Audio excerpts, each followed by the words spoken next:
36 disasters on rides, 7 levels of horror. I have put together a real iceberg of stories, the darkest, the scariest, and the most nightmarish incidents that have happened in amusement parks. We will dive deeper and deeper, from strange and disturbing events to truly brutal, bloody, and catastrophic tragedies that forever changed people's lives and the history of the industry. And we will start from the very tip of this icy nightmare. Level 1. The Smiler. Crash. A musical jingle, bright lights, huge banners. Alton Towers advertised the Smiler as the first ride in the world with 14 inversions.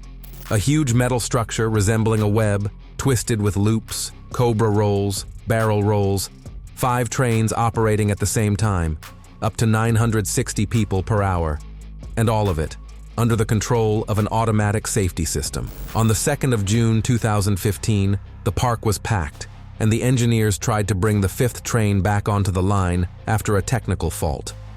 Just before that, a test train had stalled on the track, but the staff misread the control panel, decided it was a system error, and manually bypassed the lockout without even checking the track with their own eyes. A few minutes later, a loaded train at full speed, about 50 miles per hour, crashed into the stalled train. The front row was completely crushed. 2 young women, Leah Washington and Vicky Balk, lost their legs below the knee. Other passengers suffered broken knees, internal injuries, a punctured lung. After the impact, the train rocked back and forth, intensifying the pain of people who were trapped in the metal. The investigation uncovered an entire system of failures: no risk assessment, poor staff training, no protocol for manually disabling the safety systems. Management tried to put the blame on the operator, but prosecutors stated clearly this was not the fault of one person. The working culture of the entire park was at fault. The company Merlin Entertainments admitted to violating safety rules and received a record fine of £5 million. The Smiler was upgraded and reopened in 2016, but for the victims, these changes no longer meant anything. Superman Tower of Power. It is just a new ride, the tallest in the world. It shoots you up in an instant and then drops you into free fall. That is how they advertised the Superman Tower of Power in the Six Flags Kentucky Kingdom Park. In June 2007, 13-year-old Caitlin Lassiter was standing in line for her second ride of the day. The tower, 177 feet high, lifted the cabin to the top and dropped the passengers down at 54 miles per hour. The mechanism is simple. Steel cables pull the gondola, pneumatic pistons control the movement, and the emergency braking system is supposed to stop the ascent at the slightest malfunction. But as the cabin began to rise, one of the cables snapped sharply, at a height of roughly from 35 to 45 feet. The torn cable, like a mad snake, wrapped itself around Caitlin's neck and legs in a monstrous, unthinkable incident. People screamed. The operators hesitated and lost 10 precious seconds before pushing the emergency stop. But it was too late. The gondola had already reached the top and switched into free fall mode. It was no longer possible to stop it. During the fall, the slackened cables tightened, and like blades they sliced through the girl's body. Her left femur was shattered, both feet were severed above the ankles. The cable around her neck somehow slipped off, the only thing that saved her life in that moment. The investigation showed that for years, the park had ignored basic maintenance. Instead of cotton cloths, as required by the Intamin Company manual, the technicians rubbed the cables with cornstarch for better sliding. In reality, the starch destroyed the metal, causing corrosion. The tragedy forced the state of Kentucky to completely forbid minors from working as operators on extreme rides. If it seems to you that this story has reached the limit of horror, we are only beginning the descent. From here on, everything becomes more frightening, more complicated, and at times, completely inexplicable. Disneyland, the catastrophe on the sailing ship Columbia. On the 24th of December 1998, Disneyland was full of holiday bustle. Dozens of families took pictures by the Christmas trees, music played throughout the park, and hundreds of guests stood at the dock waiting to board the sailing ship Columbia. It is an exact 110-foot replica of the ship that made the first circumnavigation under the American flag. The vessel sailed along an artificial river on a hidden underwater track and was usually moored with thick hemp mooring lines. But that day, everything was different.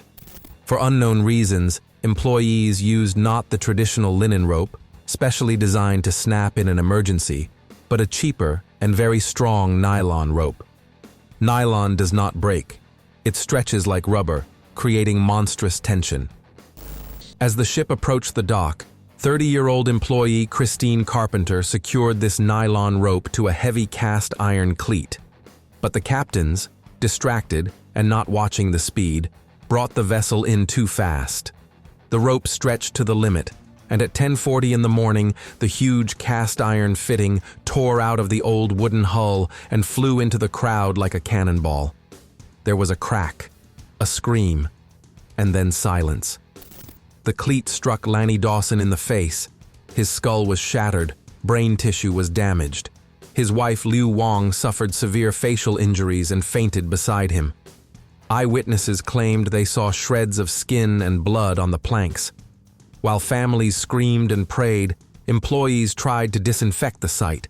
It would later emerge that Disney had managed to wash away the traces with high-pressure water before the police arrived.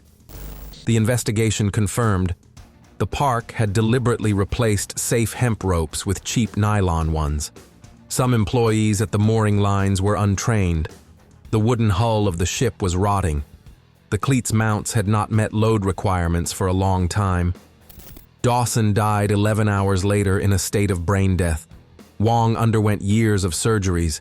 Disney paid $25 million without admitting fault.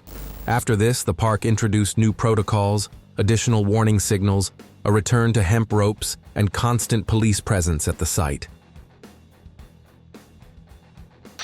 The Killer Orca at SeaWorld Orlando. One of the most popular shows at SeaWorld Orlando for many years was the Dine with Shamu program, a romanticized illusion of friendship between trainers and orcas. Guests sat right at the edge of the pool, ordering steaks and desserts, and nearby huge black and white giants, like obedient dogs, followed commands, flashed smiles, and allowed themselves to be petted. A fairy tale, a reinforced concrete illusion of safety. But on the 24th of February 2010, this illusion shattered in seconds.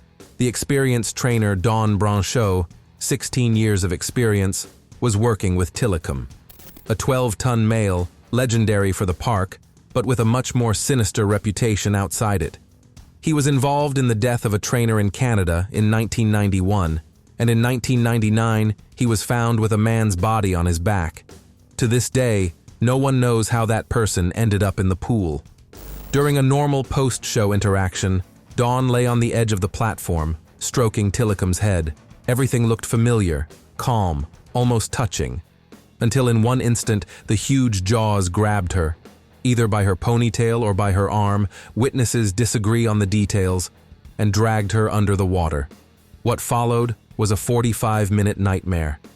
Tilikum would not let go of the body, dodging nets, ignoring lures, continuing to circle with Dawn like with prey. Witnesses said that he would sometimes surface, showing her lifeless body, then pull her back into the depths. The autopsy later showed drowning, a severed spine, broken ribs, torn scalp, horrific injuries incompatible with life, and none of this should have come as a surprise. Internal SeaWorld documents recorded more than 100 incidents of orca aggression since the late 1980s, including 2 fatal episodes involving Tilikum specifically. But the park continued to use him in shows, only slightly changing the rules. They banned trainers from swimming with him, but did not ban them from standing next to him, did not ban them from leaning over the water. OSHA fined the park $75,000 for knowingly creating a hazard. Tilikum continued performing for another 7 years, until he died in 2017. Dawn's death became a watershed moment, especially after the release of the documentary film Blackfish, which called into question the entire captive marine park industry. But the consequences came too late. SeaWorld merely abandoned theatrical shows, yet Tilikum's descendants still live in captivity. Level 1. The collapse of a pendulum in India, July 2019. Young people came to Adventure Park in Ahmedabad seeking bright emotions. One of the main rides was Discovery, a giant machine, a ring with 32 seats, rotating around its axis and swinging like a massive pendulum. But during one of the cycles, a nightmarish sound rang out, a dull metallic crack. The main beam, the key load-bearing element, fractured and broke.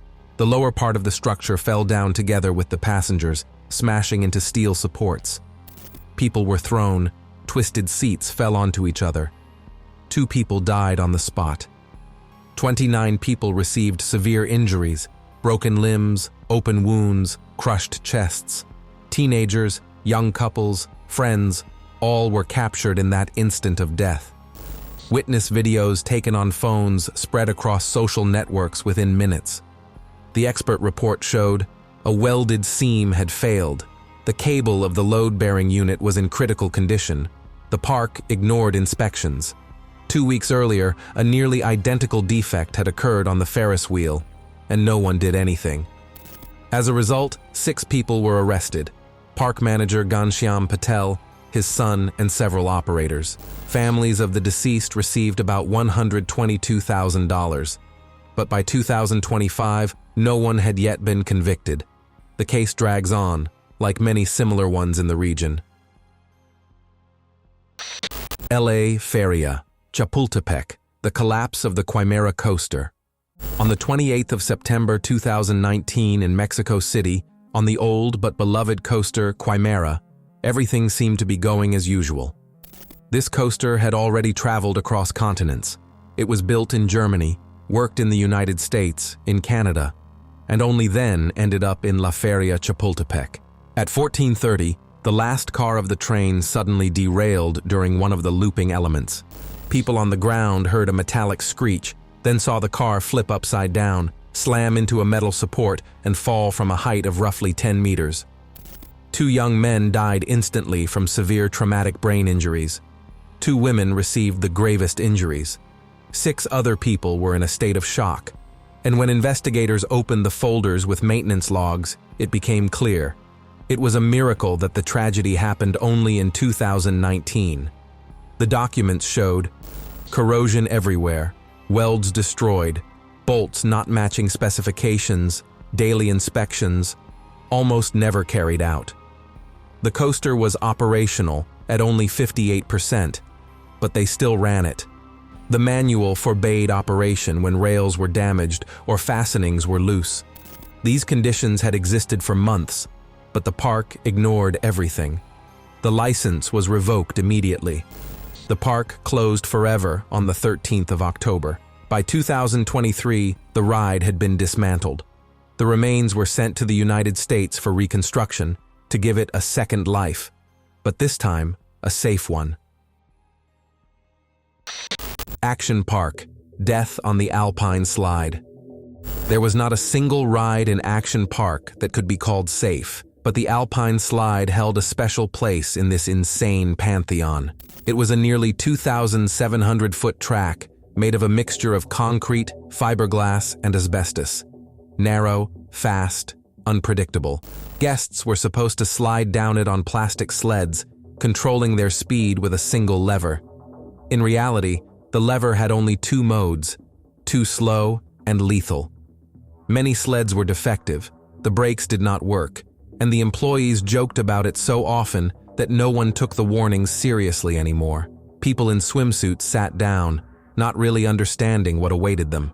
On the 8th of July, 1980, 19-year-old George Larson Jr. sat on a sled and started down. He did not know that the brake on his sled did not function at all. Within seconds, the sled lost contact with the track, flew off a turn, and threw him aside. George hit his head on the rocks and died 8 hours later. But then the park's director, Gene Mulvihill, immediately began rewriting reality. He claimed that George was supposedly a park employee riding at night in the rain, to remove Action Park's responsibility. The problem was that all of this was a lie. George had not worked there for a long time. It was a sunny day. He was on vacation. He was an ordinary visitor. Regulators? They never even came. The park owners were so powerful in the town that no one dared to cross them. Insurance company? The park did not have real insurance at all, only a fake shell company in the Cayman Islands, created by the owner himself to avoid payouts. The family received $100,000 and a strict gag order. The track continued to operate for another 16 years, breaking arms, legs, jaws. Only in 1984 to 1985, 14 fractures and 26 head injuries were officially recorded. And by the time Action Park closed, a total of 6 people had died there, but not a single top manager ever went to jail.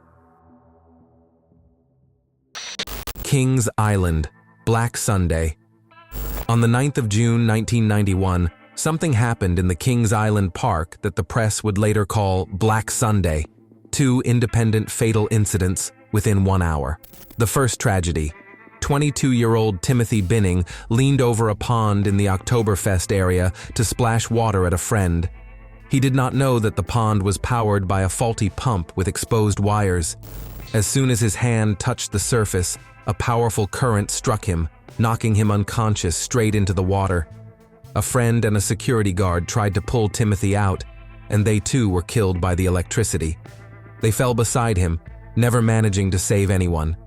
Timothy miraculously survived, but suffered severe burns and irreversible damage. His friends did not. For $20, the cost of a device that could have cut off the current in case of a short, the deaths of 2 people could have been prevented. But it was never installed. The second tragedy. An hour later, while the park was still reeling from the shock, 32-year-old Candy Taylor decided to ride the Flight Commander. It was a strange, almost experimental ride. A capsule at a height of 70 feet rotated and was controlled by a joystick. She sat in the cabin alone. On a turn, her capsule suddenly made a sharp tilt. The platform flipped, leaving Candy hanging upside down. Not properly restrained by a loosened belt, she slipped under the flip-down restraint and fell onto the concrete. She died instantly. Her blood alcohol content was 3 times the legal limit. But the main problem was the design. Vulnerable, requiring a perfect body position, illogical, built for sober adults in enclosed safety systems. That night, helicopters carried 3 bodies away from the park. The world froze in horror. The media named the events Black Sunday. The park received a fine of $23,500 and a year later modified the capsules. But the stain remained forever. Visitors saw that even in a big park, everything can go wrong, twice, in 1 hour. Oakwood, death on the Hydro water coaster. April 2004, Wales. 16-year-old Hayley Williams was getting ready to ride Hydro, the flagship water coaster of the Oakwood Park, which promised the fastest and wettest drop in Europe. The lap bar and seatbelt were supposed to work together. But in the design, there was a fatal hidden flaw. Neither of these elements alone could hold a person under heavy G-forces. And exactly such forces arose on the main drop. Operators often did not touch the belts with their hands at all. They just glanced from a distance. When Hayley sat closer to the back of the boat, no one noticed that the lap bar had not locked. Security cameras would later show, right during the ascent the girl tries to hold on, something is going wrong. A few seconds later, she was thrown up and out. She hit a metal structure and crashed into the pool below. Bystanders pulled her out, but the injuries were fatal. Internal damage left no chance of survival. An engineer later proved that he could climb out of the seat even with the bar locked. The design had been dangerous from the very beginning. Staff were trained for only 20 minutes. Many of them could not reach all the seat belts. Inspections were merely formal. In 2008, the park was fined £250,000. The family considered the punishment laughable. Hydro was renamed and fitted with over-the-shoulder restraints. but that did not bring Haley back. Level 3. Six Flags, Darien Lake. The death of a double amputee veteran, June 2011. 29-year-old James Hackemer, a veteran and war hero from Iraq who had lost both legs in an explosion in 2008, came to Darien Lake Park with his family. Ride of Steel is one of the tallest and fastest coasters in the region, 208 feet high, 73 miles per hour. At the entrance, a clear rule hung. Rider must have 2 functioning legs, but the staff, seeing James, escorted him through special access for people with disabilities and seated him in the front row. Relatives helped him settle in, buckling him with what looked like an ordinary lap bar. The operators checked the restraint and gave the green light. On the first big drop, the wind blew his baseball cap off. James raised his hands as if trying to catch it, and at that moment, his torso rose above the seat. A person without legs has no point of leverage to hold himself under G-forces. He was thrown out of the car. He hit a metal structure and fell from a height of more than 45 meters. Passengers returned to the station. One seat was empty, but the bar was still closed. Staff found his body. His army dog tags lay nearby. The ride was not shut down. The park continued to operate the same day while workers washed blood off the supports. Holiday World, a fatal fall from Raven. The 31st of May 2003, Holiday World Park, Indiana. Raven is a wooden roller coaster, a favorite among enthusiasts. Sharp turns, a famous drop of almost 26 meters, and speeds approaching 50 miles per hour. In 8 years of operation, there had not been a single incident. The ride was considered exemplary. But that day, 32-year-old Tamar Fellner came with a group of thrill seekers who visited parks for adrenaline. She sat in the last seat of the last car, the place where G-forces are especially strong. Witnesses later said, during the runs, she stood or raised herself up despite the fixed lap bar and seatbelt. The third drop, that very sharp 15-meter plunge, and a powerful negative G effect pushed her out of the car.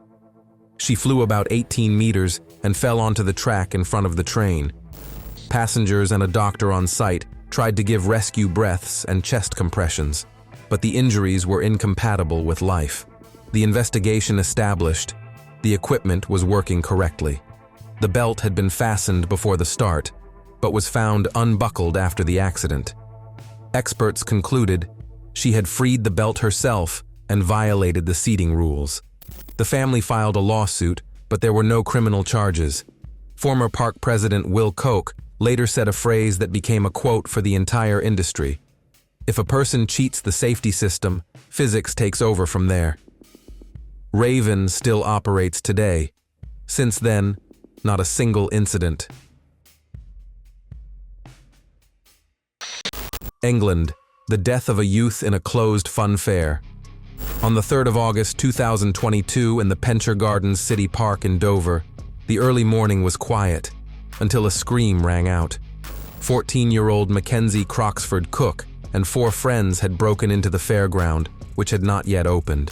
The teenagers played on the inflatables, ran around the empty site, and then approached the body count, a large rotating structure consisting of massive metal arms and gondolas. Even without power, this mechanism could freely rotate by inertia. The kids began to rock the platform manually and then watched with interest as it continued to move. Mackenzie had always been the instigator, and carried away by the excitement, he climbed onto the steel frame of the rising mechanism.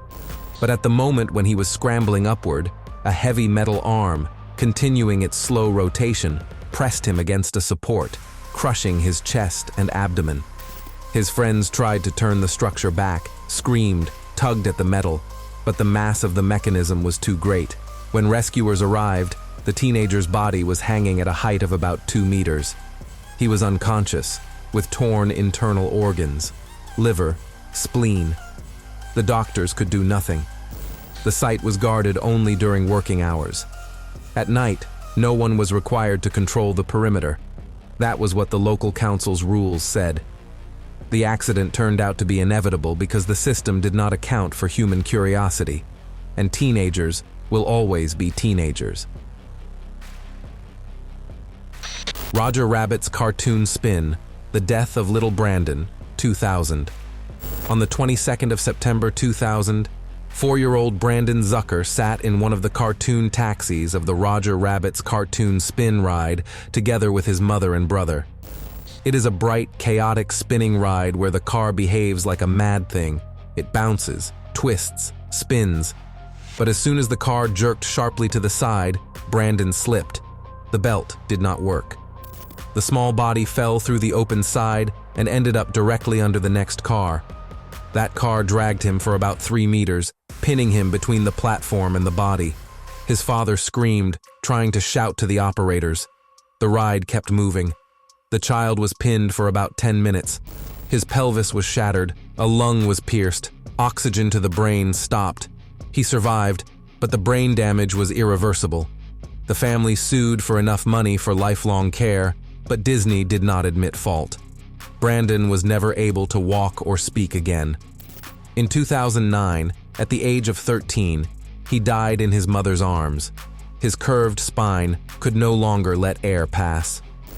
Disney added additional sensors, automatic doors, but officially stated that procedures were followed.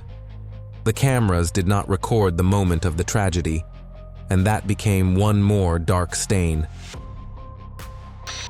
Big Thunder Mountain Railroad, a fatal derailment. On the 5th of September 2003, Disneyland began the day as usual. Bright smiles, music, hordes of guests, excitement. The Big Thunder Mountain Railroad, one of the park's signature hits, had been carrying people through the swift canyons of a stylized Wild West for many years. Train number 2 completed 12 cycles that day without incidents. But 3 days earlier, it had undergone maintenance, and a mistake was made that would become fatal. 2 bolts holding the left guide assembly of the wheel set were not fully tightened, and the securing safety wire was missing entirely. What should have been protected from vibration was held only by hope. At 11:20, during the lift in the tunnel, this loosened assembly tore off. The rear axle jammed, and the train jerked sharply. The front of the train was hurled downward, and the rear cars were thrown upward, striking the tunnel ceiling. The drawbar broke off, and the first car, ripping free from its mounts, slammed into the back of the locomotive. In the front sat 22-year-old Marcelo Torres. The impact crushed his ribs, tore his lungs, damaged arteries. He lost almost all his blood before rescuers could even reach him. 10 other passengers suffered fractures, severe bruises, head injuries. The train stopped at an angle, wedged in the tunnel, and people had to wait while firefighters literally cut them out of the mangled train. Later, employees admitted they had heard a strange sound on the previous cycle, but decided not to stop the ride. After all, the train had just been serviced. That decision cost a man his life. Marcelo's family filed a lawsuit, stating that the pursuit of savings led to negligence. The case was settled out of court. Disney did not admit systemic violations. But the park quietly strengthened inspections and changed train maintenance protocols. Disneyland, the death of Deborah Stone at the America Sings show. July 1974, only 9 days after the opening of a new show, the patriotic musical program America Sings. A rotating theater turned the audience, moving spectators from one scene to another, with singing animatronics, colorful sets, and a deafening brass band. But in the design, there was a hidden killer, a barely noticeable gap between the rotating wall and the fixed section. Not fenced off, not marked. Dangerous.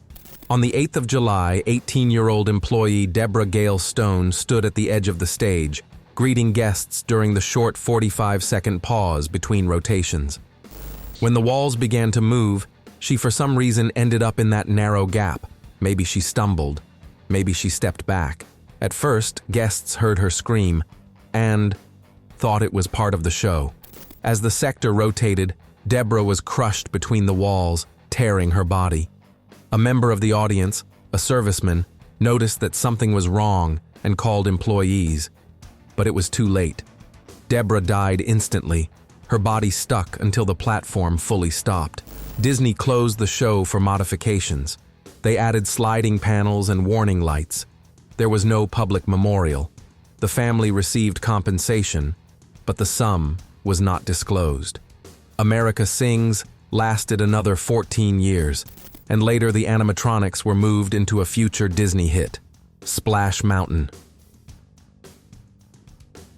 A Chinese park, a teenager thrown from a ride. A phone video begins like an ordinary weekend outing. Laughter, shouts of joy, a group of teenagers buckling into the seats of the Journey to the Space ride in Johua Park. But just 13 seconds later, everything turns into a nightmare. 13-year-old Gong Yin spun through the air, thrown out of her seat. The seat belt snapped.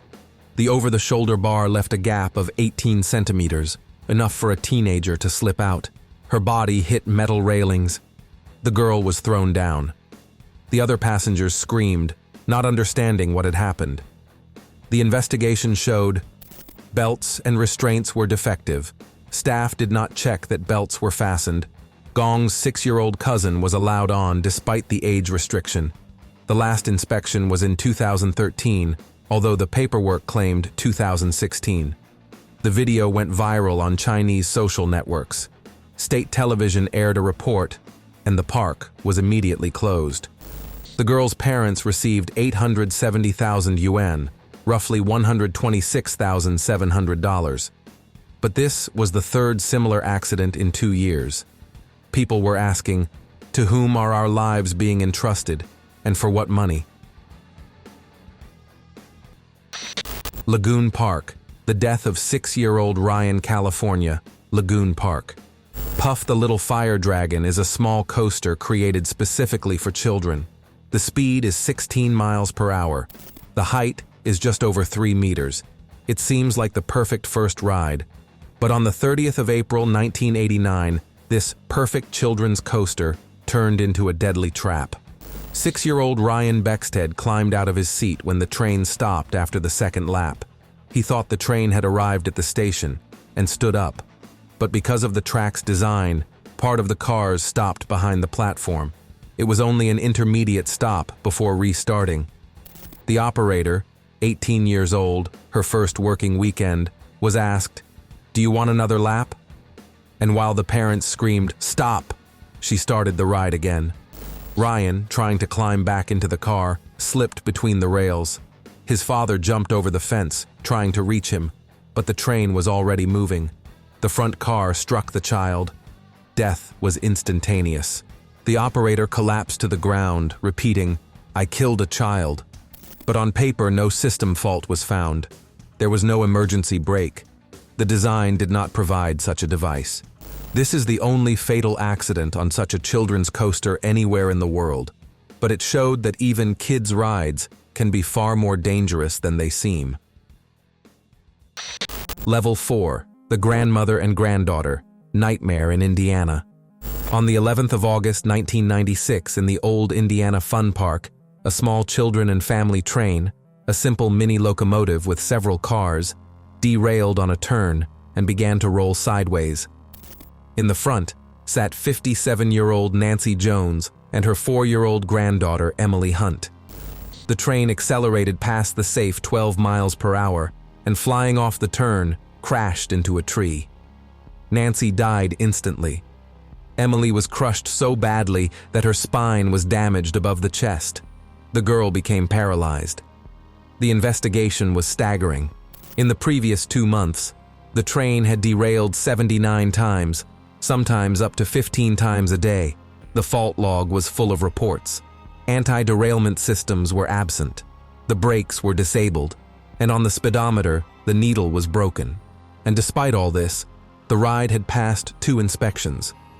The inspector later admitted that he did not have the necessary qualifications.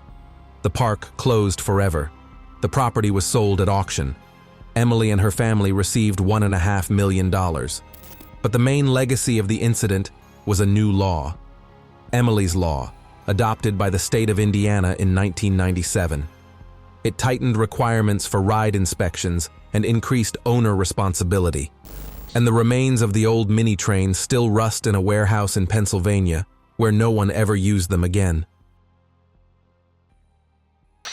Glenwood Caverns, a fall from the haunted mine drop. On the 5th of September 2021, 6-year-old Wongel Estefanos and her family came to Glenwood Caverns in Colorado. Her attention was drawn to the haunted mine drop, a ride that lifts passengers up and drops them into a 33-meter vertical plunge into a dark shaft. The gimmick of the ride is the absence of a floor and the sudden drop in complete darkness. Each passenger was supposed to be fastened with 2 belts, and all belts had to be checked by the operators. This requirement was written in the manual that employees were supposed to know thoroughly. But on this day, Wongel sat in a seat where the belts had already been buckled from the previous cycle. The girl ended up sitting on top of the belts rather than inside them, and the staff did not notice this. The control panel gave a seatbelt error. The operators decided it was a system glitch and cleared the signal. They did not even walk over to check the belts by hand. The platform lowered, the ride dropped, and Wongel, not fastened by anything, fell into the shaft.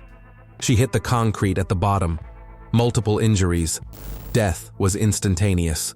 The state investigation showed operators allowed guests to fasten themselves. No one understood the meaning of the error codes. Manual checks were not carried out. Employees confused safety system signals. Management did not conduct full training. And although all this was a classic example of a chain of negligence, no criminal case was opened. The family was stunned and openly called the decision a failure of justice. Later, the ride was renamed and completely rebuilt. A new cabin, 3-point belts, new panels. But the memory of Wongel remained much stronger than the metal. Perilous plunge, a fatal fall at Knott's Berry Farm. On the 21st of September 2001, Knott's Berry Farm hosted a private event. Among the guests was 40-year-old Lori Mason Lares, mother of 5 children. She sat in a boat on the perilous plunge ride, which promised a staggering vertical drop from a height of 115 feet and almost 80 kilometers per hour. The restraints were just a lap bar and a lap belt, but the design itself had been calculated for an average passenger weighing about 80 kilograms. Lori's weight, almost 133 kilograms, was outside the range that these restraints could safely hold. The operating manual warned about this, but staff did not conduct any weight checks or restrictions. Witnesses saw Lori trying to buckle herself, but the belt would not meet. Her 12-year-old daughter seated next to her pulled the belt with all her strength, and the operator standing on the platform did not even check whether it was properly secured. The boat began to rise, and it was already clear. The restraint was not sitting correctly. On the steep drop, Lori's body rose up, and she literally burst out of the seat. Passengers in other boats saw her being thrown over the edge and heard a dull blow as she hit metal trusses. Her head and legs struck the steel structure, and only then did her body fall into the water. Doctors pronounced her dead in less than an hour. The expert analysis determined the belt had been fastened under her abdomen, not over it. The lap bar did not hold her tightly enough. Employees did not physically check the restraint. The ride had no maximum weight parameters. The manual contained a direct warning about the risk of ejection of larger passengers. The park closed Perilous Plunge for modification, added 4-point restraints, but could not save the reputation. In 2012, the ride was dismantled. Lori's family received a large compensation, although Knott's never officially admitted guilt. Terminal velocity, a fall from 140 feet in Wisconsin Dells. On the 30th of July 2010, the Marty family was vacationing in Extreme World, a park of extreme rides in Wisconsin Dells. 12-year-old Tegan Marty decided to try terminal velocity, a free fall from a height of 43 meters straight into a net over air cushions. The process was supposed to be simple. The operator below raises the net. The operator above checks readiness. The teenager is lowered down in a special harness and released. But that day, the lower operator was busy. He was inflating the air cushions to raise the net.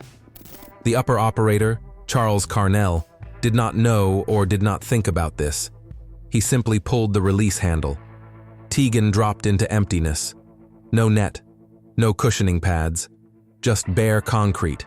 Her father was filming the fall on camera, and the recording shows her falling and then lying face down, losing consciousness. Blood was coming from her ears, nose, and mouth. Her lips turned purple. There was no detectable pulse. She miraculously survived. The impact stretched her spinal cord, but did not sever it. 10 fractured vertebrae, a shattered pelvis, brain swelling, partial paralysis, prolonged mechanical ventilation. Despite all this, the operator soon returned to work, while the investigation was ongoing. The park closed shortly after the incident. The owners could not withstand the barrage of lawsuits and financial pressure. The family filed a lawsuit, and the case ended in an out-of-court settlement. 3 months later, in a rehabilitation center, Tegan managed to move her toes, a small but symbolic victory. China, the collapse of space journey. June 2010, O World Park in Shenzhen.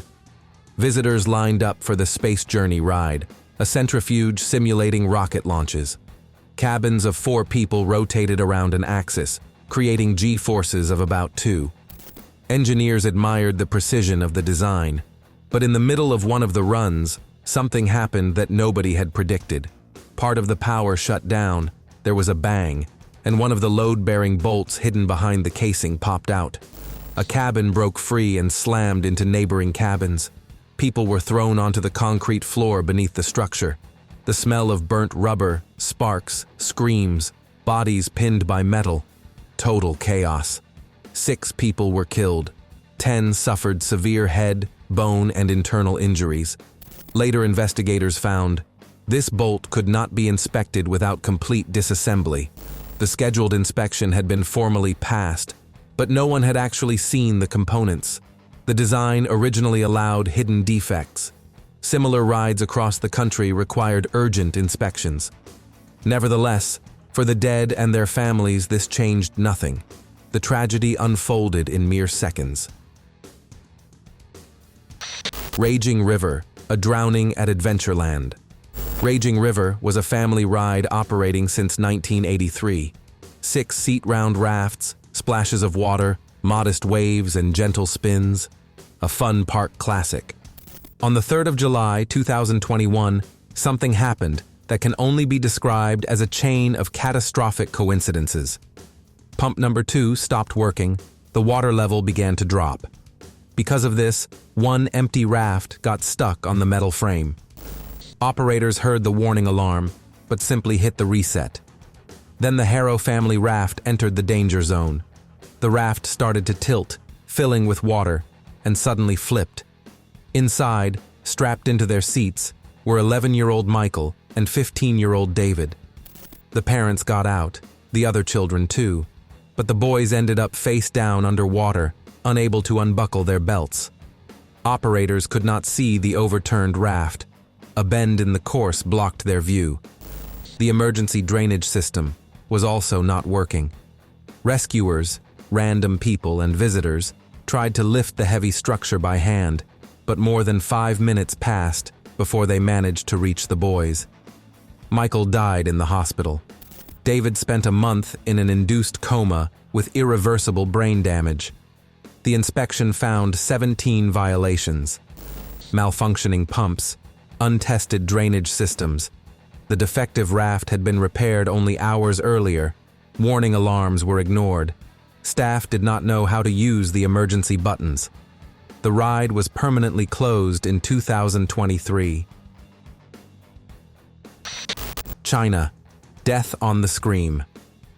On the 1st of May 2015, a park in Jiangsu held a festive opening and demonstrated its new ride, the Scream. It rotated people upside down, accelerated them to high speeds, and promised unforgettable thrills. But when the operators cut power after seating the passengers, Someone pulled the wrong handle. The motor activated before the safety restraints were closed. 5 people flew into the air like dolls. 2 of them, including an 18-year-old young man, died on the spot. The others suffered severe injuries, falling face first onto the concrete. The investigation revealed the park was operating without a license. The ride had been built at an illegal factory. The belts were ordinary bus buckles. There was no automation. Operators had no training whatsoever. The park was closed within hours. The owner was arrested, and photos and videos of the horrific moments spread through social networks for many months. Level 5. Expo Land, Japan. A 300-yard derailment. A warm May day in 2007, Expo Land Park in Osaka. Families were celebrating Children's Day. Everything was filled with sunlight and laughter. Passengers lined up for the Fujin Raijin 2, standing roller coasters that had been operating for 15 years. But moments after the second lift, there was a strange crack. One of the passengers turned, the car tilted, and then the nightmare began. The left axle under the second car broke off due to metal fatigue. The part, installed back in 1992, had never been replaced. Years of microcracks, vibrations, and non-stop cycles had done their work. The car leaned to almost 45 degrees, and the first person it struck was 19-year-old Yoshino Kawahara, sitting in the front row. The blow came directly at the metal maintenance walkway. Her head was trapped between the seat and the guardrail, and the train kept going. 300 yards. For 300 yards, her body was dragged along the track, leaving a bloody trail. She died instantly. Another 18 people were injured. Fractures, dislocations, lacerations. The expert analysis showed mandatory annual teardowns of the ride had not been done, parts had not been replaced for decades. On some joints, glue had been used to reinforce cracks. Calculations showed that the safety level of this axle was between 1.6 and 2.8, with a norm of 10. That is, at the first serious stress, the structure was doomed. After the tragedy, the park tried to reopen, but a few months later, it closed for good. Inspections across the country identified another 15 rides in Japan with similar threats. Yoshino's death became the first of its kind in the country's history and left a deep mark on the industry. Luna Park, the ghost train fire. The ghost train was built in 1931, an old wooden haunted house ride lined with plywood. Tunnels of dark wood painted black, sharp turns, old lamps, props, rag dolls, and smoke effects that always smelled of burning. Inspectors had warned, no sprinklers, no marked exits, all materials flammable, wiring ancient and overloaded. But the deadlines for compliance were constantly pushed back. On the 9th of June 1979, at about 22:15, smoke began to come from inside. At first, staff thought it was part of the show. The smoke machines often produced a smell. But then screams were heard, and everything was swallowed by real fire. 4 12-year-old schoolboys and a father with 2 young sons were inside. People tried to break down walls, to find exits, but the maze was confusing. The fire turned the plywood and varnish into a raging torch in seconds. The smoke became so dense that people lost their bearings. The fire was so fierce that the walls charred within minutes. When the flames subsided, 7 bodies were found. The father was holding his 2 sons, pressing them to himself, his last protective gesture. The 4 schoolboys lay nearby. The investigation turned out to be strange. No traces of an electrical short were found. Some witnesses spoke of a smell of kerosene. Teenagers claimed they had heard bikers talking about arson. But the police quickly ruled it an accidental fire, although there was no solid evidence for that. Decades later, journalists from ABC discovered the investigation was led by an official linked to corrupt crime figure Abe Saffron. Witness statements disappeared. Some documents went missing. The government was interested in the land. It is one of Australia's darkest mysteries. Not a single person was ever held accountable. Dream World, the bloodbath on River Rapids. October 2016. Dreamworld Park on Australia's Gold Coast was packed. Thunder River Rapids, a family ride, not extreme, not seemingly dangerous. People had been riding it since the 1980s, laughing, splashing water, taking photos. But by 1400, pump number 2 broke down again. It had been failing for days.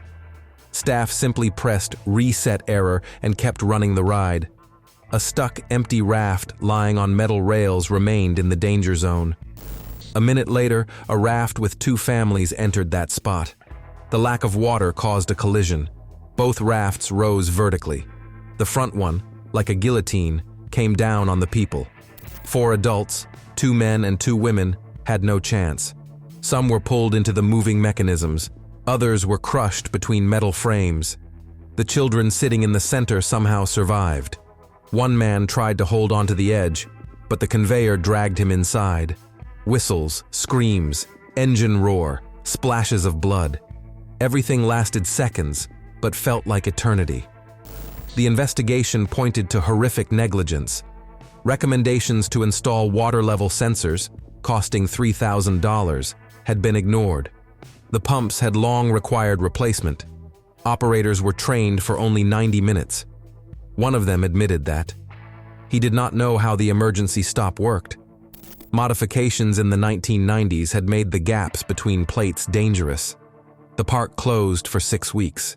Dreamworld received a record fine of $3.6 million. The ride was completely dismantled. Six Flags over Georgia, the decapitation of a teenager. On the 28th of June 2008, 17-year-old Asia Leon Ferguson came to Six Flags with his church group. Batman. The ride is an inverted coaster, legs dangling in the air, nearly 80 kilometers per hour, 5 inversions. One of the most popular rides. During the ride, Asia's cap flew off. After the ride, he decided to retrieve it. He climbed over 2 6-foot fences with danger signs, walked around the perimeter, and went under the track, into a zone where trains pass at a height just above a person's head. And then one of the trains, taking a turn at full speed, struck his head. The blow was instantaneous and irreversible. The teenager's head was literally torn off. The train continued moving. Passengers screamed, trying to explain to the operators what had happened. The park closed the ride for 1 day. Staff said the boy had been chasing his hat. The police later stated that in fact he had simply taken the shortest route, but that changed nothing. In 2002, an employee had died in the same spot when a passenger's leg struck his head. This zone had no sensors. The system could detect obstacles on the rails, but not underneath them. Level 6, the Haunted Castle Fire. On the 11th of May 1984, 8 teenagers entered the Haunted Castle at Six Flags Great Adventure. It was a huge structure of 14 trailers joined together.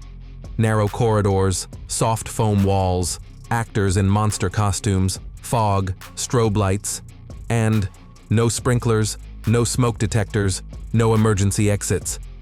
In a dark corridor, a 14-year-old boy held up a lighter to the wall to light the way for a younger friend.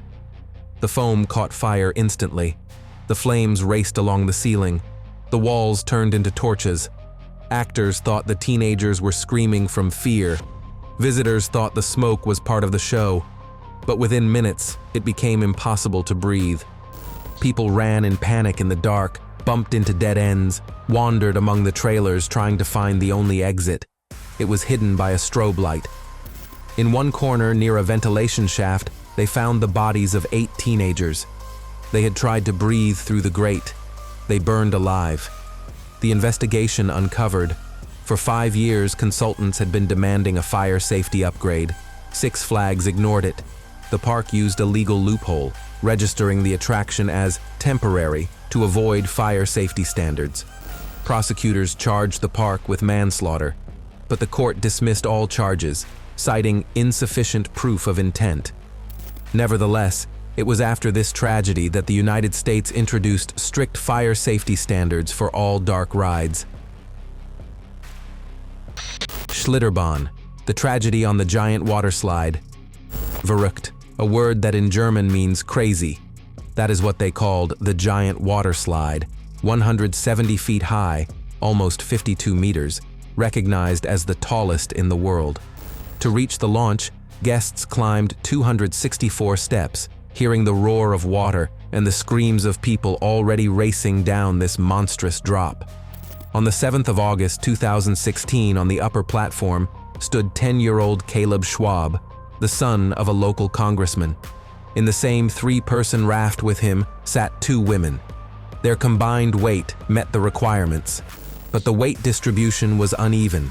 A light child in front, 2 adults behind, a formula that had already caused dangerous moments, which the designers knew about. The raft set off. The first drop went normally, but on the second hill, everything went wrong. The raft was launched into the air. It literally flew like a cardboard toy. Caleb, sitting in front, was thrown upward directly into a protective metal arch covered with netting. His head struck the metal crossbar. The impact was of monstrous force, instantaneous death. The 2 women behind suffered serious head and neck injuries. The raft crashed back onto the slide, hitting the surface so hard that they received deep cuts and fractures. The most terrible thing was that the engineers already knew that rafts tended to lift off. During tests, sandbags had repeatedly flown off the slide.